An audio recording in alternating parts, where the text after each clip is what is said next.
Sebelumnya dikabarkan jika tol Indraprabu akan segera diresmikan oleh Presiden Joko Widodo di sekitar tanggal 25 atau 26 Oktober 2023, sekaligus meninjau pintu tol yang ada di Desa Karangan, Kecamatan Rambang, Kapak Tengah, Kota Prabu Muli.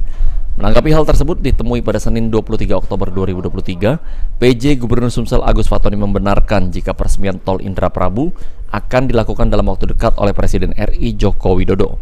Akan tetapi informasi lebih lanjut belum diketahui lantaran masih menunggu kepastian informasi lebih lanjut dari pemerintah pusat. Sementara terkait jadwal dan lokasi pelaksanaan peresmian sendiri sejauh ini juga masih tentatif. Mungkin Pak, terkait peresmian tol Palindra ini seperti apa Pak? Akan diresmikan kapan Pak? Ya, dalam waktu dekat ada rencana Bapak Presiden akan meresmikan tol. Nanti kepastiannya kita tunggu informasi lebih lanjut. Belum ada tanggal atau jadwalnya Pak? Masih tentatif. Masih tentatif. Iya. Terima kasih. Sandi Pratama, PAL TV.